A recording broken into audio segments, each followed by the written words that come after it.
귀한 찬양 오늘도 감사드립니다. 중간에 조금 헤매기는 하시는 것 같은데 끝이 좋으면 다 좋다라고 하는 말처럼 끝이 아주 아름답고 은혜로워서 너무 좋았습니다. 한 주간도 평안하셨습니까? 예.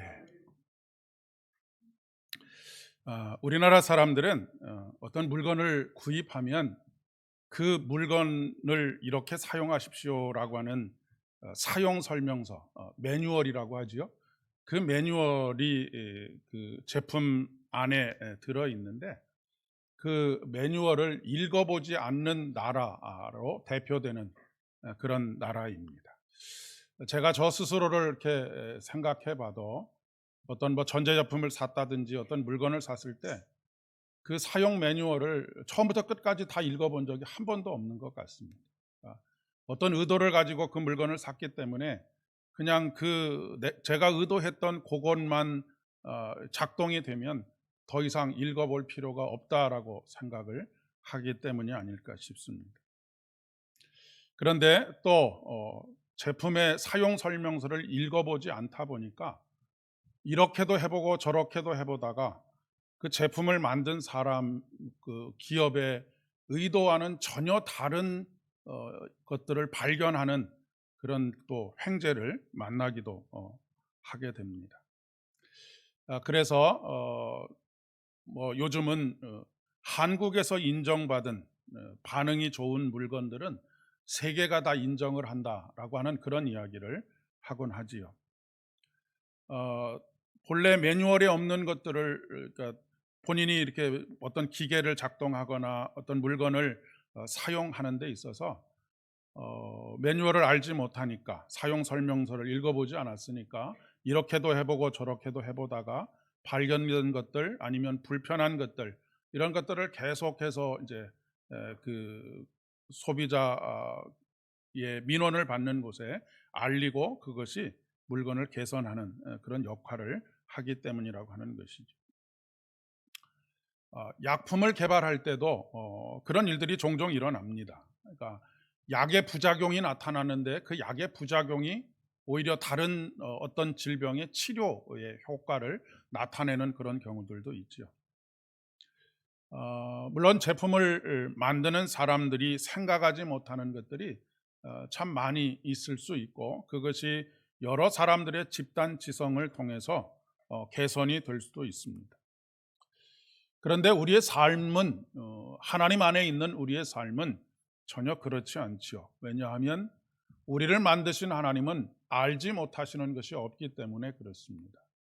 우리 하나님은 완전하신 분이시기 때문에 우리 하나님께는 예외라는 것이 존재하지 않습니다. 그리고 예외라는 것이 존재할 수도 없습니다. 성경은 우리에게 이렇게 말씀하십니다. 하나님의 말씀은 1.1획도 어긋나지 않는다라고 하는 말씀을 하고 계시지요. 그렇기 때문에 하나님께서 세우신 계획과 하나님께서 행하시는 모든 일들은 마치 모든 것이 다 톱니바퀴가 맞추어서 돌아가는 것처럼 그렇게 완전하게 돌아가게 되어져 있는 것이죠. 이 세상의 모든 일들은 하나님의 계획하심과 하나님의 섭리하심 가운데 돌아가게 되어져 있습니다. 전체를 관찰하는 사람들은 어떻게 한치의 오차도 없이 지구가 태양을 돌고 수많은 별들이 서로의 거리들을 유지하면서 이렇게 이 거대한 우주가 유지되어 갈 수 있는가라고 하는 것을 보면서 하나님의 놀라운 계획과 섭리를, 그리고 그분의 질서의 아름다움을 보게 되는 것이죠.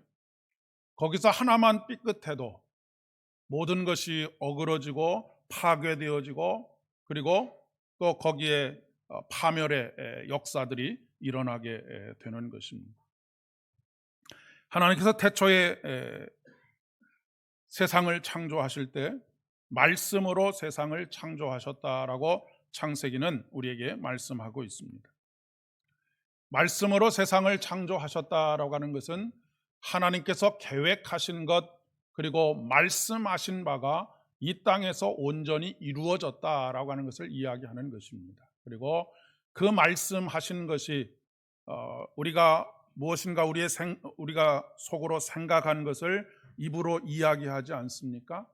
그리고 그 이야기한 것이 하나님께서 품으신 생각, 그리고 입으로 말씀하신 그 말씀이 이 세상 속에서 완전하게 아름답게 창조되었다라고 하는 것이 창세기가 우리에게 전하고 있는 말씀입니다. 그 결과가 바로 보시기에 좋았더라라고 하는 것이죠. 그러니까 하나님께서 뜻하신 바, 그리고 하나님께서 말씀하신 바가 이 땅에서 이루어지는 것이 참으로 보시기에 좋고 아름다운 것이다라고 그렇게 이야기할 수 있다는 말씀입니다. 그러면 반대로 하나님께서 계획하지 않으신 것, 하나님께서 말씀하지 않으신 것은 보시기에 아름다운 것이 아니라 하나님을 한탄하도록 만드는 것이 되고 마는 것입니다. 하나님은 우리 인간이 그렇게 살아가기를 원하셨습니다. 그러나 우리 인간은 말씀대로 살기를 거부했지요. 그 얘기는 하나님께서 세우신 계획대로 이 땅에서 살기를 거부했다라고 하는 것입니다. 그 동기가 무엇이냐면 하나님처럼 되려 했다라고 하는 것이죠. 하나님처럼 된다라고 하는 것은 자기 스스로가 계획을 세우고 자기 스스로가 그 계획을 이루기 위해서 애쓰는 인생을 살기로 작정했다라고 하는 것을 말하고 있는 것입니다. 그리고 결국 하나님의 말씀이 이루어지지 않는 선택을 하게 되었습니다. 하나님의 말씀이 이루어지는 선택은 선악을 알게 하는 나무의 열매를 따먹지 않는 것이었는데, 아담과 하와는 하나님의 말씀이 이루어지는 보시기에 아름다운 세상을 거부하고 자신이 생각하고 자신이 계획한 삶을 선택하게 되었다라고 하는 것을 말씀하고 있는 것입니다. 그때로부터 인간의 근본적인 불행은 시작이 되게 된 것이지. 모든 것이 어그러지게 되었고, 모든 것이 파괴되게 되었고, 모든 것이 힘에 의해서 만들어지는 세상, 그런 세상이 되고 말았다라고 하는 것입니다. 이런 인간의 상태를 창세기의 저자는 창세기 6장 6절의 말씀에 이렇게 말씀하고 있습니다. 여호와께서 사람의 죄악이 세상에 가득함과 그의 마음에 생각하는 모든 것이 항상 악할 뿐임을 보시고 이 세상에, 이 땅에 사람 지으셨음을 한탄하셨다라고 그렇게 말씀하고 있습니다. 모든 인간은 예외 없이 하나님께서 각자의 인생을 향하여 세우신 계획을 가지고 이 땅에 태어납니다. 이것을 이렇게 이야기해 볼 수 있을 것 같습니다. 그 각각의 인생에 대한 자기 인생 사용 설명서라고 할 수 있겠습니다. 그러나 많은 사람들이 앞서서 말씀드린 것처럼 어떤 물건을 샀을 때 매뉴얼을 읽어보지 않는 것처럼, 사용 설명서를 읽어보지 않는 것처럼 자기 사용 설명서를 읽어보지 않고 인생을 살아가는 사람들이 대부분이다라고 하는 것입니다. 자기 사용 설명서를 읽어보지 않고 인생을 살아가게 되면 하나님께서 계획하신 대로, 뜻하신 대로 살지 못하고 이런 실수 저런 실수, 그런 실수들의 연속 속에서 이런 실패 저런 실패들을 계속해서 반복하는 삶을 살아갈 수밖에 없음을 말씀하고 있는 것이죠. 물론 우리 모든 인간들은 자기 나름대로의 인생을 계획하고 그 삶을 살아보려고 애를 씁니다. 그러나 그렇게 살아간 인생의 삶의 결과는 헛되고 헛되니 모든 것이 헛되다라고 고백하는 것으로 끝나고 맙니다. 그러나 하나님의 뜻을 받아들이고 하나님의 뜻이 자기의 인생에 이루어지기를 소망하는 이들이 있습니다. 그 대표적인 분이 바로 예수님이시지요. 예수님은 하나님의 구원의 계획에 따라서 이 땅에 오셨습니다. 예수님은 우연히 오신 것이 아닙니다. 하나님께서 철저하게 하나님의 구원의 계획을 창세기 3장의 말씀에서부터 세우시고 그 구원의 계획을 역사 속에서 실현하신 사건이 바로 예수님께서 이 땅에 오신 사건입니다. 예수님께서 이 땅에 오셔서 살아간 인생은 오직 한 가지였습니다. 하나님의 뜻을 이루는 것이었습니다. 하늘에서 이루신 그 뜻을 땅에 이루기 위해서 살아가시는 것입니다. 하나님의 뜻이 땅에 이루어진다라고 하는 것은 곧 이 땅에 하나님의 나라가 임하고 이루어지는 것을 말씀하는 것입니다. 예수님께서는 최후의 순간에도 겟세마네 동산에서 이렇게 기도합니다. 내 뜻대로 하지 마옵시고 아버지의 뜻대로 하시옵소서. 그의 모든 삶의 여정은 자신의 뜻을 펼쳐가는 것이 아니라 하나님께서 자신에게 계획하신 하늘의 뜻을 이루어가는 것, 그것에 집중되어 있다라고 하는 것을 이야기해 주고 있죠.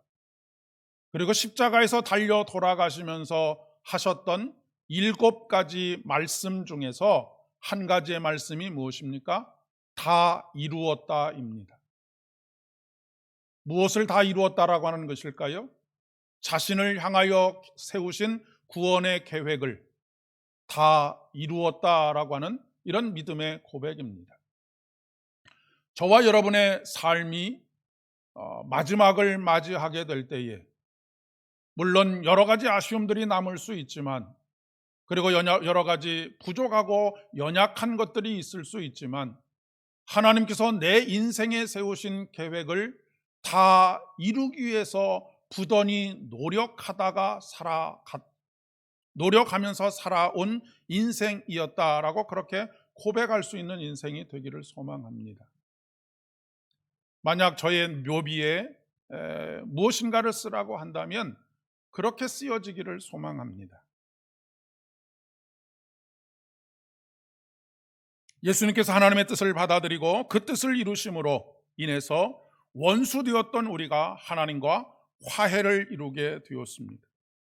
그리고 하늘에는 영광이 되었고 땅에는 평화를 이루는 귀하고 복된 삶을 사셨던 것이지.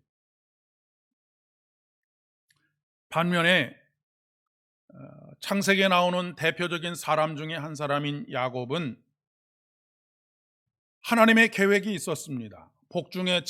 복중에서부터 야곱은 큰 자가 되리라라고 하는 하나님의 놀라운 계획이 있었습니다.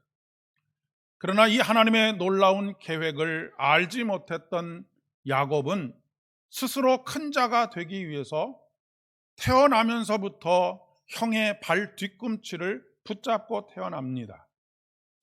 하나님께서 세우신 큰 자가 되리라고 하는 계획을 알았다고 한다면 스스로 큰 자가 되기 위해서 몸부림치고 형을 속이고 아버지를 속이는 일들을 하지 않았을 터인데, 하나님의 계획과는 상관없이 스스로 높은 자, 큰 자가 되기 위해서 애쓰다 보니까 형을 속이고 아버지를 속이고 또 어머니와 공범이 되고 자신이 누군가를 속일 뿐만 아니라 자신 또한 누군가에게 속임을 당하는 삶을 살아갈 수밖에 없었음을 말하고 있지요. 삼촌인 라반의 집에 가서도 삼촌에게 여러 번 속습니다.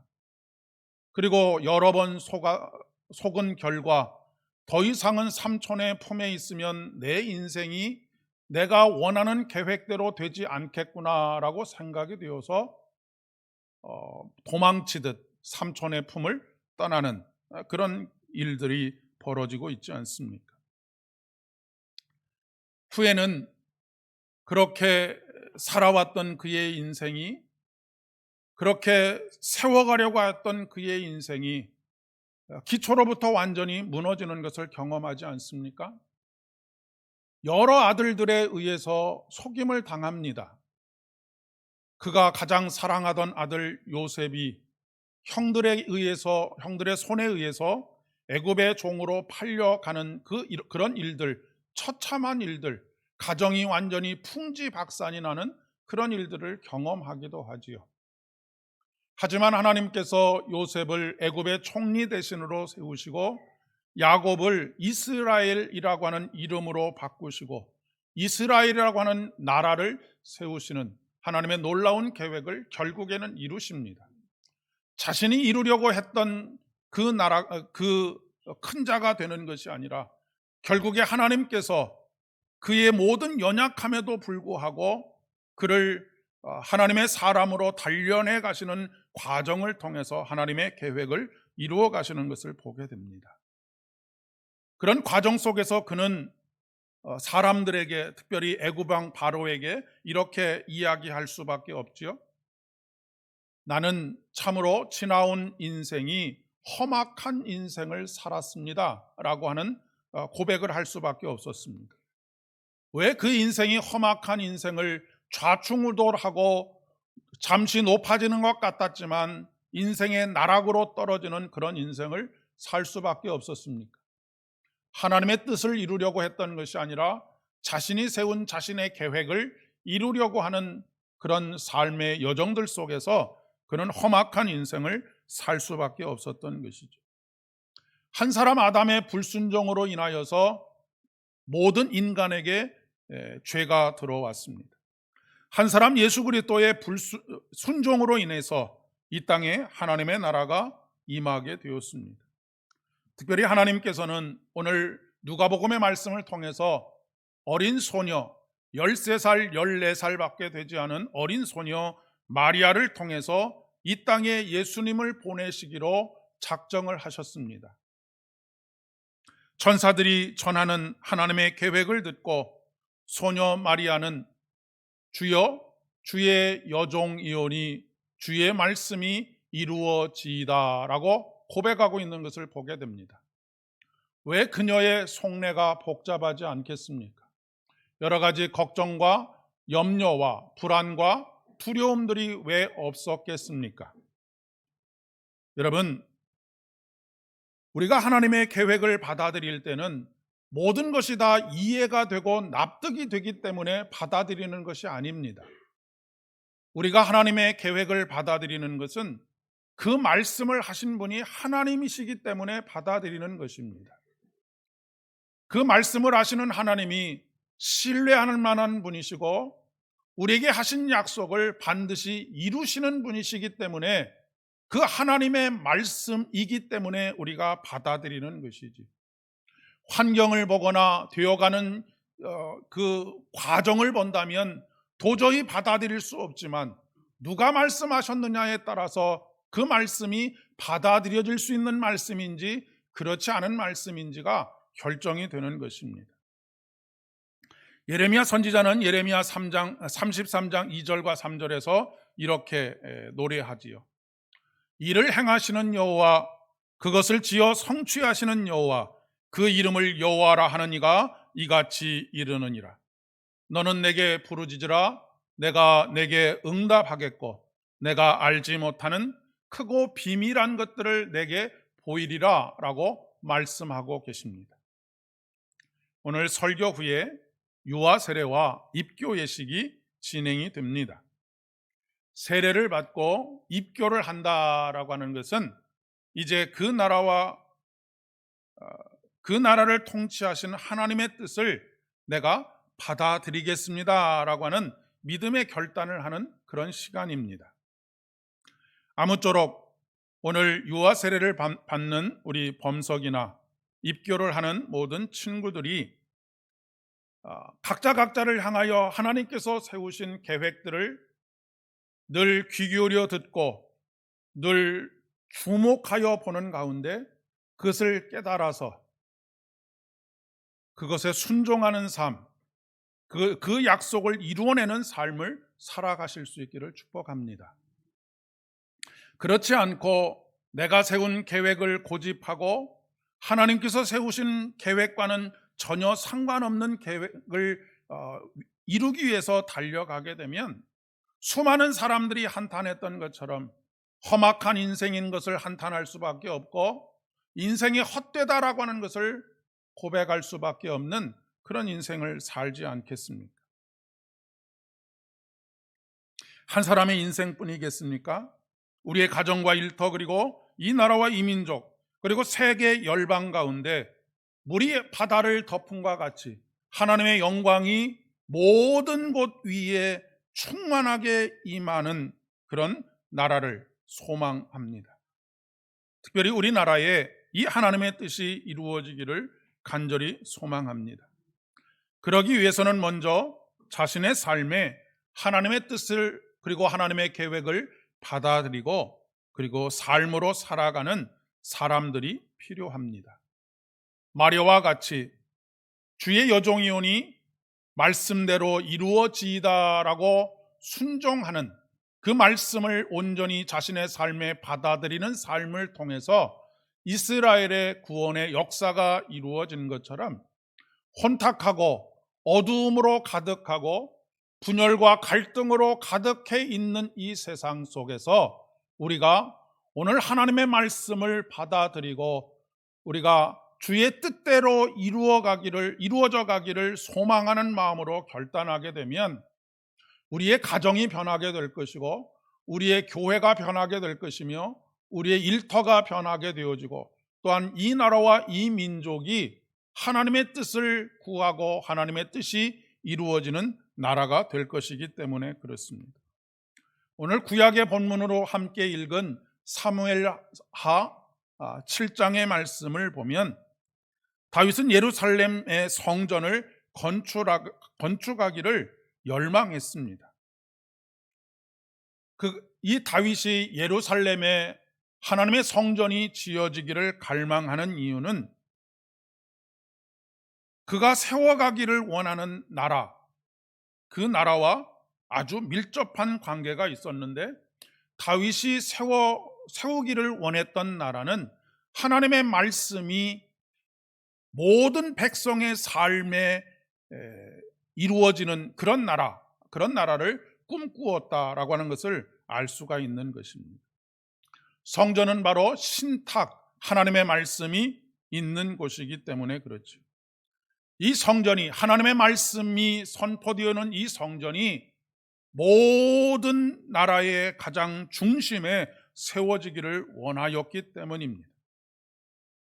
다윗은 이스라엘의 하나님의 뜻과 계획이 들려지고 그런 나라가 세워지기를 원하는 마음을 가지고 있었기 때문입니다. 물론 하나님께서는 다윗이 전쟁터에서 수많은 피를 흘렸기 때문에 하나님의 성전을 짓지 못하도록 하셨습니다. 그러나 그 하나님께서는 다윗의 소중한 마음을 받으셨고 오늘 말씀 가운데 그의 가족과 그가 세우고자 하는 나라가 영원에 이르게 될 것이다 라고 하는 것을 약속하고 계십니다. 7장 8절로 9절의 말씀에 보면 내가 너를 목장 곧 양을 따르는 데에서 데려다가 내 백성 이스라엘의 주권자로 삼고 내가 가는 모든 곳에서 내가 너와 함께 있어 내 모든 원수를 내 앞에서 멸하였은즉 땅에서 위대한 자들의 이름과 같이 내 이름을 위대하게 하여 주리라 라고 약속하고 계십니다. 이로 내 집과 내 나라가 내 앞에 영원히 보존되고 내 왕위가 영원히 견고하리라 라고 말씀하고 있죠. 다윗 한 사람이 품었던 하나님의 뜻과 계획이 온 세상 가운데 이스라엘 가운데 이루어지기를 열망하는 그 뜻이 하나님의 약속을 통하여서 다윗의 가정에 뿐만 아니라 온 이스라엘 가운데 세계 만방 가운데 이루어지게 되는 놀라운 은혜가 있게 되었다라고 하는 것입니다. 실로 어마어마한 일이 아닐 수가 없습니다.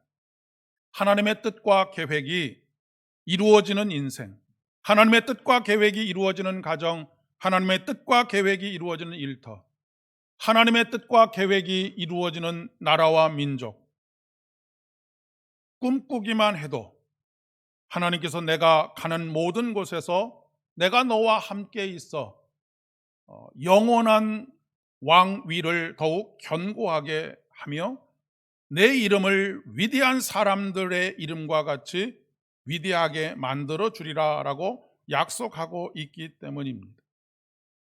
여기서 핵심은 내가 가는 모든 곳에서 내가 너와 함께 있어입니다. 이것이 바로 임마누엘 신앙을 말하는 것이죠. 오늘 우리와 함께 계시는 하나님, 이 땅에 오셔서 영원히 우리 곁에 계시는 하나님, 우리가 가는 모든 곳에 함께 동행하시고 가는 모든 곳에 함께 하심으로 말미암아서 우리가 세운 계획이 아니라 하나님께서 세우신 계획을 이루어 가시는 그 하나님. 사랑하는 성도 여러분, 그리고 오늘 입교하고 유아 세례를 받는 모든 사랑하는 자녀 여러분, 성공적인 인생을 살아가시기를 원하십니까? 행복한 미소를 지으며 인생을 마무리하고 싶으십니까? 그렇다면 하나님의 뜻을, 하나님의 계획을 따르시기를 바랍니다. 여러분을 향하신 하나님의 계획을 받아들이시기를 바랍니다. 예수 그리스도의 오심을 기다리는 대림절과 성탄절을 시작으로 이제 내년 한 해도 여러분의 삶에 온전히 하나님의 뜻과 계획이 이루어지기를 진심으로 축복합니다. 이 세상의 위대한 자들과 같이 저와 여러분을 하나님께서 함께 하심으로 말미암아 위대한 자들로 세워가시는 하나님의 역사들이 2024년 한 해에도 충만한 은혜로 함께 하시기를 축복합니다. 기도하겠습니다. 은혜가 풍성하신 참 좋으신 아버지 하나님, 감사를 드립니다. 오늘도 주의 말씀이 이루어지다라고 하는 순종하는 한 어린 소녀의 삶을 통하여 이 땅에 임마누엘 되시는 예수 그리스도, 하늘에는 영광이요 땅에는 기뻐하심을 입은 사람들의 평화를 이루어 가시는 하나님의 아름다운 계획이 이루어지는 것처럼 오늘 이 자리에서 예배하는 모든 한 사람 한 사람 위에 하나님의 계획과 하나님의 뜻이 성취되어져 가며 하나님께서 계획하신 모든 일들이 놀랍도록 우리의 눈으로 목격하는 일들이 되어지기를 소망하는 모든 사랑하는 성도들의 삶에 함께하여 주시옵소서. 예수님의 이름으로 기도드립니다.